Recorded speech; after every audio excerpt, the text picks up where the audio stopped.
Hi guys, welcome to Inside Spurs. There is plenty to get into today. Ins, outs, opinions, questions. There's quite a bit today to get through. So yeah, let's get into it. I'm going to start about Bissouma. I think that's the main thing right now. We're still waiting for the deal to be completed. Obviously, it came out today that personal terms still aren't agreed. I don't really see that much of a concern. That will get done very, very quickly.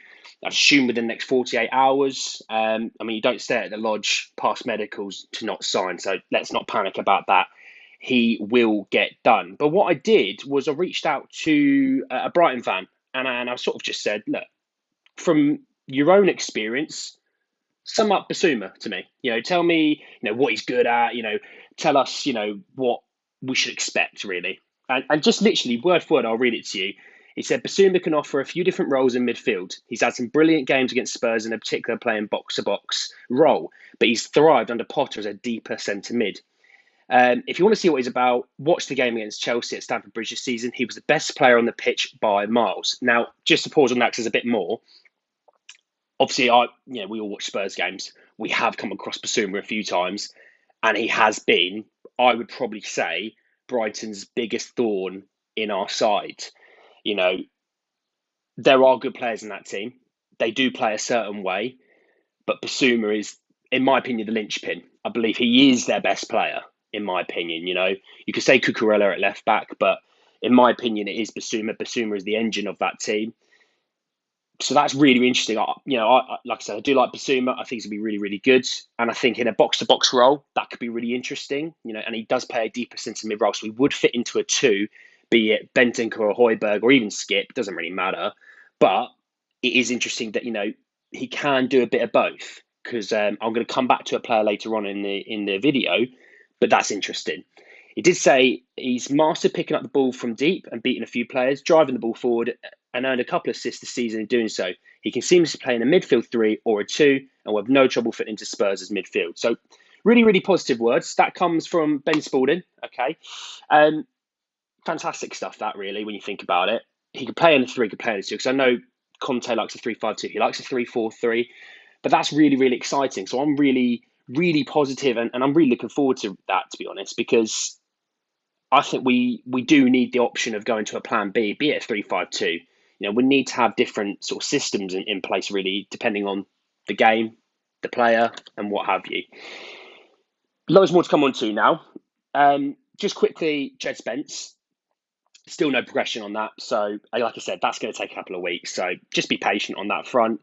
We still need to be acting smart as a club, and we do need to press on with that. But it does come out until Bissouma's done. Everything's not on hold as such, but Bissouma is the main focal point. Let's just get that done out of the way, then we move on. So I can kind of understand that. If you haven't been on Twitter, if you haven't been on Instagram or anything, Lautaro Martinez. Now, I mentioned in the previous video, Inter need to sell, right? I mentioned Skriniar to PSG, maybe Bastoni even to us. But Martinez has come out, and this has come from a couple of different sources, okay? They might cash in. Like I said, they need to sell. A Dumfries wouldn't be enough, and a Stefan de Vrij won't be enough. Okay, I personally think Stefan de Vrij could be someone we look at because he's going to be cheap. He's going to be a lot cheaper than a Bastoni or a Skriniar. Yes, he's older, but actually in our system, in our method of thinking, it's not about buying young, selling on. It's about doing something now, which obviously de Vrij would fit into. So it's come from Gianluigi Longari that's saying Spurs may make an offer. And Alfredo Padilla has also said it'd be around about 90 million euros. So when we talked about Rafinha, we talked about Anthony, we talked about Richarlison, this is going to be another step up in money. Now, signing the two players on a free, potentially Eriksen, Bissouma and Spence may be costing 50 million euros. That still fits in our budget. But when we're talking about signing up to 8 players, so be it, let's call Bissouma the third, to sign another 5 players, maybe only one of them being a free, I don't know if that would fit into our way of thinking. I think we probably be looking at around about 70 million euros from Spurs' front. Then Spence added on the 20, that would add up to basically the 90 million euros. So I don't know. It's a lot of money. He is a absolute baller, fits Conte's system to a T, but he's more of a striker. But he played brilliantly with Lukaku at Inter. He played really well with Dzeko last season. He would fit in with Harry Kane. I don't have any qualms about that. The only issue is he signed that contract after the summer last season, so they can demand quite a bit for him. So I don't know about that. That's interesting. We'll have to sort of come back to that. Just mentioned Bastoni. Deal's still really going to be unlikely because Skriniar and PSG, that seems to be heating up a little bit. So I would probably say that's that, in my opinion. I don't think that's going to happen. I don't know what you boys think, but I think that's done. I think where we go from here is Pau Torres. I think that's where we go. And I could also see maybe getting another centre half, maybe on a loan deal or something like that, just to provide a bit more depth. That might be Clement Longley, which I have no issues getting a loan deal for. What I don't want to do is take on Longley in terms of a permanent. He is a good player, but I don't think he'd kick us up to that next level, but would be a very good depth player. But I don't know. Let me know what you think about that, really, and the centre half position. Coming on to Richarlison. So it came out from Goal Brazil that, according to them, he'll make a definitive decision in the next few weeks about his future. So, like I said, it was just interest in Spurs. This isn't something that we've gone and spoken to Richarlison. We've gone and spoken to Everton. It's just interest. Paratiki works on up to 8 to 10 deals per position. So he is probably alongside another, 7 or 8 players that we really are interested in. So don't think we're going to get him or we're not going to get him. Well, let's just wait and see on that. In regards to that striker position, I forgot to mention in the last video, when I'm watching the Alistair Gold YouTube video, he did mention something I didn't expect to come in with Ben Brereton Diaz. I still don't think that's going to be something that we're going to chase, in my opinion. I think he will be going to the Premier League this summer, but I could see him going to mid to a lower table team. I know that Brighton signed a striker today, so I don't think that they might go for him because he's not going to be that expensive, sort of somewhere between 10 and 15 million. Can't really see that, but I'd see him, somewhere in that bottom half of the table. I think he's a good player, but yeah, I don't think he's going to be someone that Conte is going to be going after, to be honest. Eriksen is the next one I'm going to come to. Okay, now a lot of these, you'll probably hear me say stuff over and over and over again, but just sort of to give you an update, Eriksen. So this comes from Guardian Sport, okay? United and Spurs have supposedly held talks over a potential move for Eriksen this week. Eriksen is come out and said it's going to take a couple of weeks to make a decision anyway. So I don't see that one moving quickly at all. I actually see Spence and Eriksen and any other player that we're looking to get, it's going to take a couple of weeks. I still think he's a linchpin. When you think of when we were fighting for the titles, Eriksen was the linchpin alongside the Moussa Dembélés. Moussa would get it from deep, take it from the back line, maybe beat one or two into Eriksen, who gives it into Kane or an Ali or a Son, whatever.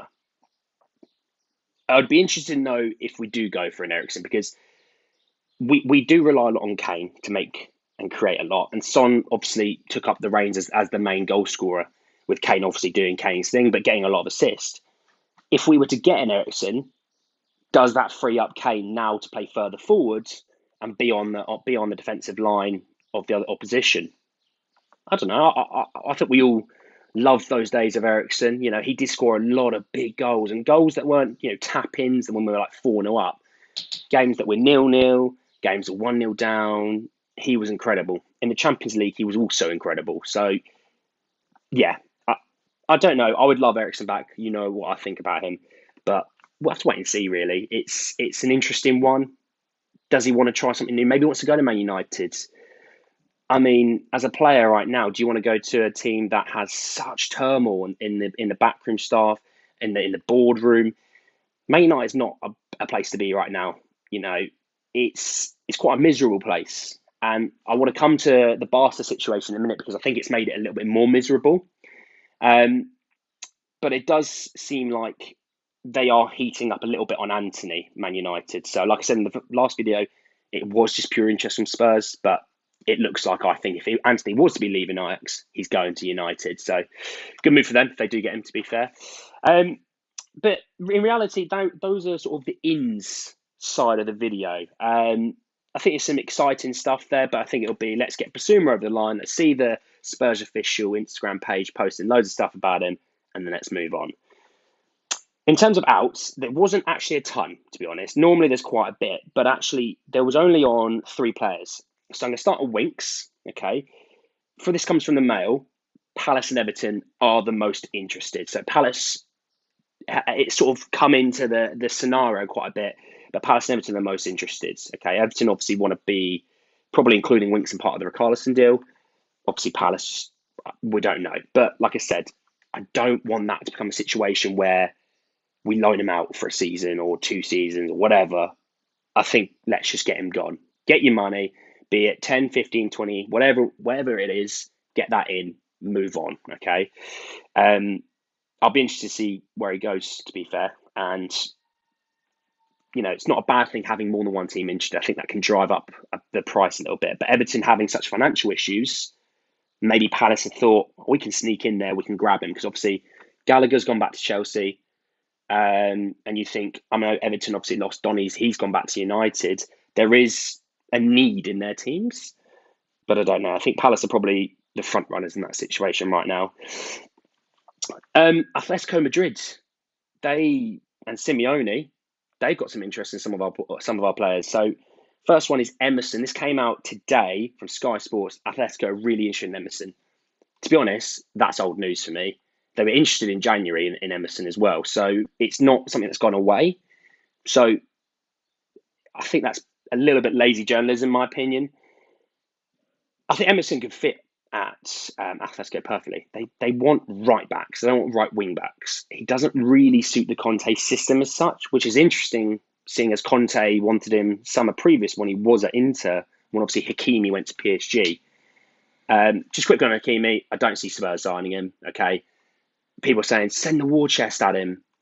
We still need quite a few other players. Let's not break the bank on a right wing back, okay? I prefer to get Spence in personally. But hey ho, each to their own. Let me know what you think. All right, I'm always happy to be challenged and and for people to tell me that maybe, hey, you're wrong on him. He could be amazing, and so on. The other one is the one that's really heating up. This is from TYC Sports. Is Lo Celso Atletico. I said this in the last video. I think he would suit their team perfectly, and it's come out that Simeone and Atletico will quote unquote will do everything they can to sign Lo Celso. Simeone sees him potentially the way I see him at Atletico Madrid, perfect for their system. I know Sal has obviously had his loan deal ended at Chelsea. He's going back. I see Sal being moved straight back on again. By the way, I still think he's a very good player.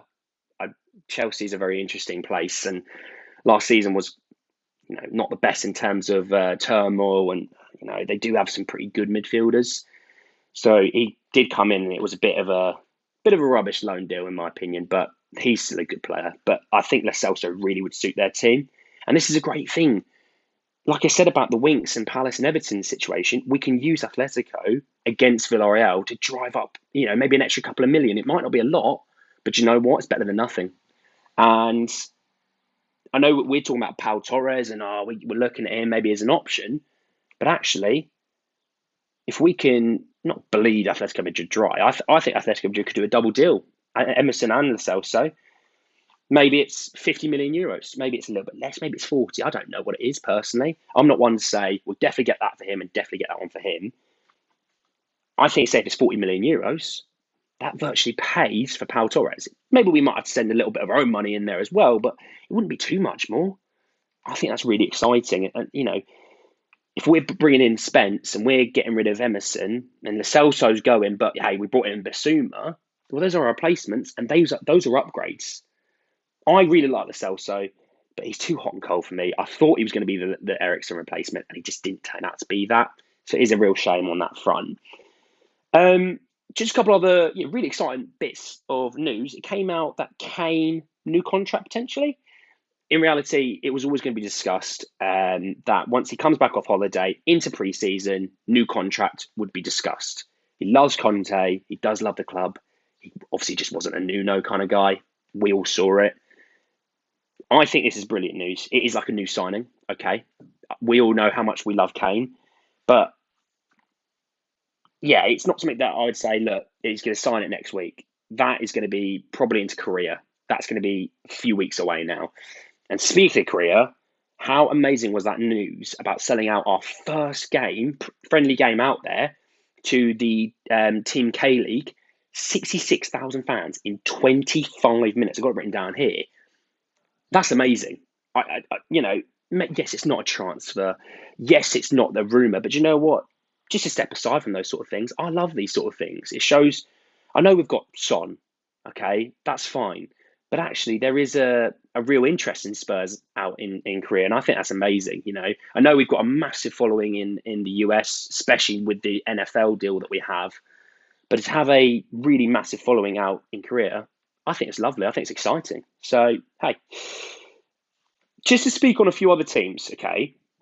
So I said, when it came to the transfer window, agents have all said, look, everything slows down until the international break is dealt with. Everything slows down. I'm not saying we kicked off the market and everyone's gone in and gone, oh, well, look, not at all. But it's funny. We basically out of nowhere, Bissouma's come to Spurs. Then it's Brighton. Brighton get raided by City for Cucurella. They also want Calvin Phillips. Arsenal signing Fabio Vieira. That came out of nowhere, and that was first thing Romano said was like, yeah, they're talking about a deal. Now it's like, oh, hang on, he's really going to be coming quite quickly. Gabby Jesus to Arsenal, that's sped up quite a bit. And also, they're still interested in Tielemans. And for me, those are three really great signings. They will improve that team massively because they don't really have any depth. And those three, Fabio Vieira is the one, obviously, I don't know a lot about. I'm not going to say he's going to be smashing. He's going to be amazing. He's going to be Ballon d'Or worthy. But I know the other two, and the other two are going to massively improve their team. Gabby Jesus is a huge upgrade. Tielemans is a huge upgrade. Arsenal will be better next year. Another year under Arteta. These players coming in, I don't see them being done from here. I think they'll probably sign one or two other players. And do you know what? They will be better next year. And, it's good that we are doing what we're doing because we're going to be better next year. I'm not going to say we're going to win the league. Please don't ever think that. But if we can just close the gap to at least Chelsea, because Chelsea were top of the league, don't forget. Chelsea was smashing it and they were the best team in England. They then started free fall and we nearly finished third because of that. I love Conte's attitude saying, when it comes to Chelsea, I want to face them again. And I want to face it again because we were rubbish back in, obviously, the League Cup semi-finals and in the league when we had them over 3 games in the space of 30 minutes or something stupid, They were quality. But Conte wants them again. And I love that attitude. It shouldn't be, the Liverpool Cup runs where they face a bunch of nobodies. Let's face the big boys. Let's go toe-to-toe. And I prefer that. I don't want to face a bunch of nobodies from Kazakhstan. I want to face the big boys. In the Champions League run, I don't want an easy group. I want to face a Real Madrid. I want to face, a Bayern Munich because we want to test ourselves. We've got a great squad, a great team, a team that works hard. Why don't we test it? In a Champions League, you normally get one really good team in your group. You normally get a secondary really good team. And then we get 2 indifferent teams. Sometimes can be good. Sometimes, maybe just a bit rubbish, But I want that big team, and I want a really big team. I'd love Real Madrid. I'm not saying we're going to beat them, but we should actually be testing ourselves against them because they're going to be better next year. Bayern Munich signing Mane. I know Lewandowski's leaving, but they're signing Mane, Gravenberch. They're going to be better next year. We should want to test ourselves. So that's exciting. Yeah, like I said, Arsenal getting better. Barca have solved a lot of their financial issues. It came out yesterday. They basically raked in hundreds of millions of pounds. It isn't a long-term fix, that though. They are obviously interested in Reguilon. This is why I bring it up. If we know they've got money, we're not going to help them out. In my opinion, that's not what we should be doing. Emerson, when we signed him last summer, I think he was in the mid-20s. Was he worth that? Probably not. Reguilon, in my opinion, is worth more than Emerson, so we should be looking at 30 from them, in my opinion. Helps with the Spanish quota in their team as well. It'll be interesting. There's obviously salary cap situation over there, but they obviously want to sell De Jong, so it'll be interesting to see what they do. That Juventus came out. Calcio Mercato, a couple of little bits of information. Rabiot linked to Man United. I don't see it happening, but he's in the last year of his contract, so you never know. It would be a typical United signing, wouldn't it? Bit of a big name player, sometimes can have a bit of an attitude issue, but did speak to a Juventus fan on actually this deal, and he said, attitude wise at Juventus, he's actually been brilliant, but he doesn't seem to last in 90 minutes. And that reminds me a lot of Matic at United. Didn't last 90 minutes. So, hey, if they want him, have at him, in my opinion. This one, though, is connected to us, which is Demiral, the centre half. He went obviously on loan last season from Juventus. Good player, really good player. But he's actually potentially, according to Calcio Mercato, been offered a deal along to Reguilon. Now, as I said yesterday, Reguilon is linked with quite a few different teams, if I'm honest. He is a bit of a commodity, which is interesting. Demiral being a centre-half, does that stop us going after a Bremer? Does that stop us going after another centre-half? Pau Torres, a long leg? I don't know. If he came in, and maybe he's the replacement for Davinson Sanchez, who potentially, Monaco are looking at, I don't think that's a bad deal. Demiral is probably a better ball-playing centre-half than Sanchez, I'd say. As an out-and-out defender, I do think Sanchez is actually quite good. So maybe he's a bit of a step back on that. But again, when we're playing in so many competitions this year, with a World Cup in the middle of the season, we're going to need depth. And interesting, when we look at the fixtures, we're quite lucky post-World Cup from Boxing Day that we do have quite a few fixtures in and around London. So we are lucky there. But we're going to need that depth. So maybe that could be an option. I don't know. But yeah, I did speak to a few people and they did mention, obviously, the Demiral situation. So it could be good. Just the last couple of things. I had a few comments on the previous video that I did yesterday. I just want to go through them really quickly. So this first one is come from Luke. Luke said, love the first vid, agree on Big Dave. We know he's not the best at football, but he's probably our most athletic centre-back. Look forward to the next video. So, Luke, shout out there. Lovely, lovely comment. And I agree. He's probably the most athletic centre-half we have. Yes, as a ball-playing centre-half, yes, he's not the best that we have. We understand that. But like I said, as an out-and-out defender, he is quality. And if we're not going to get the value that we're probably going to need from him for another centre-half to buy, I don't think we should move on from him. He could be someone to move on from in the coming years, but not this season if we're not going to get a good enough replacement for him, or at least a good enough offer. We should be taking a bargain-based offer there, in my opinion. It's a nice one from Dean. Dean said, a great little video. I personally don't have enough time to keep up with every single Spurs story, but this video was an easy listen and a very insightful one. I look forward to the next one. So that's a really nice comment from Dean. Shout out to Dean. This is why I do the videos. This is why I started the channel, because I've got the time and I want to share it with you in a 25-minute video that you're all up to date with everything that's going on. And I might finish this video and then about 5 minutes later, another story comes out and I might have to start doing more than one a day. We'll have to wait and see. This one actually comes from a bit of a play on words, Right Heart Lane. So, White Hart Lane, Right Heart Lane, you see. A couple of nice comments. He says, hey, mate, great to see new channels on YouTube. Always nice. Always nice to share in what we love. He said, we need to spend big and well at the centre-half position and striker, but not overpay, i.e. 60 million for Richarlison. Spot on, in my opinion. I don't value Richarlison that highly. Now, if they said, yeah, he's 35 million, that's not a bad deal, in my opinion. But 60 million, that's a lot of budget gone on a player that hasn't been very good in a while.